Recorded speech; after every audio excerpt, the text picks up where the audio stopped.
নমস্কার, আমি পূরবী। কেমন আছেন সবাই? কিচেন পিডি ব্লগ চ্যানেলে নতুন একটা রেসিপির ভিডিওতে সকলকে স্বাগত জানাই। আজকে আমি ঘরোয়া একটা রান্না শেয়ার করছি।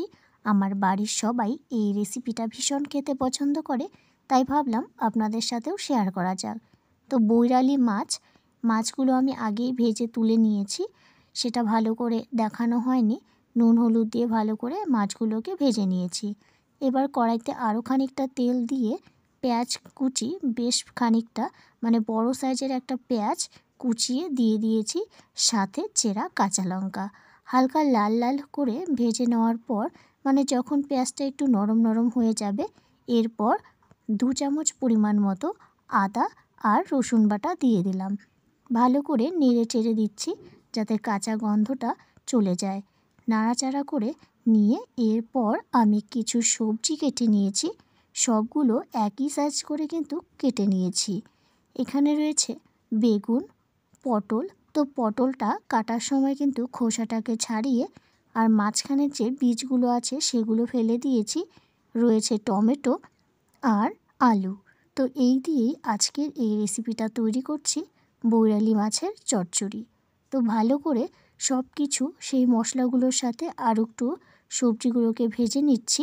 সাথে দিয়ে দিলাম হলুদ গুঁড়ো আর দিয়ে দেব স্বাদ মতো লবণ। তো লবণটা বুঝে দিতে হবে, যেহেতু চচ্চড়ি বেশি পড়ে গেলে কিন্তু আবার খেতে ভালো লাগবে না। আবারও ভালো করে সব কিছু নেড়ে দেব। তো নেড়ে আমি একটু ঢেকে দেব, যাতে সবজিটা ভাজার সাথে সাথে একটু সেদ্ধ হয়ে যায়। তাহলে রান্নাটা করতে কিন্তু অনেকটা সময়ও কম লাগবে, এতে করে তেলের পরিমাণটাও কম লাগে। তো যাই হোক, ঘরোয়া রান্নায় আমরা সবসময়ই চেষ্টা করি একটু তেল মশলা কম খাওয়ার জন্য, এতে আমাদের স্বাস্থ্যের জন্যই ভালো। তো ঢেকে দিয়েছি। ঢেকে দেওয়ার পর আবারও নেড়ে দিচ্ছি। তো নাড়াচাড়া করে করে 2-3 বার ঢেকে দিয়েই কিন্তু আমি রান্নাটা শেষ করব। এই চচ্চড়িটা শীতকালে বেশ ভালো লাগে খেতে, কারণ শীতকালের যে সবজিগুলো হয়, শীতকালের বেগুন বা কচি মূলো, সেগুলো দিয়ে করলে কিন্তু সবচেয়ে বেশি টেস্টি হয়। এইভাবে করলেও খারাপ হয় না, তবে পটলের বীজ কিন্তু ফেলে দিলে তাহলে খেতে ভালো লাগে, না হলে আবার বীজগুলো যখন মুখে পড়ে তখন একদমই খেতে ভালো লাগে না। এইদিকে নাড়াচাড়া করে সব মশলার সাথে, মানে বেশি মশলা তো দিইনি, আদা রসুন বাটা, পেঁয়াজ কুচি আর কাঁচা লঙ্কা, তো এই দিয়ে নাড়াচাড়া করে ঢেকে ঢেকে ভেজে নিয়েছি। সাথে কিন্তু সেদ্ধও হয়ে গেছে। দেখুন, সব ভালো করে সেদ্ধ হয়ে গেছে। অল্প পরিমাণে আমি জল দিয়ে দেব, বেশি জল দেব না, গা মাখা করে রাখবো আর কি তরকারিটা। তো এইভাবেই আর একটু নেড়ে নিচ্ছি। নেড়ে নিয়ে যখন পুরো জলটা শুষে নেবে, একটু ভেজা ভেজা থাকবে, এরপরই আমি দিয়ে দিব মাছ। তো ভেজে রাখা মাছ, বৈরালি মাছ, এগুলোই আমি দিয়ে দিচ্ছি। দিয়ে আর একটু হালকা করে নেড়ে দেব।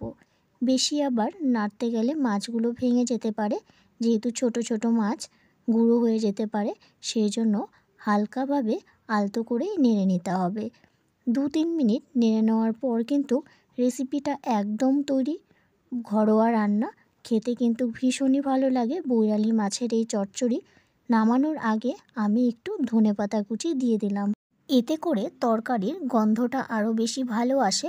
ধনেপাতা কুচি দিয়েই আমি এখন কিন্তু নামিয়ে নেব। তো নামিয়ে নিলেই তৈরি হয়ে গেল বৈরালি মাছের চচ্চড়ি।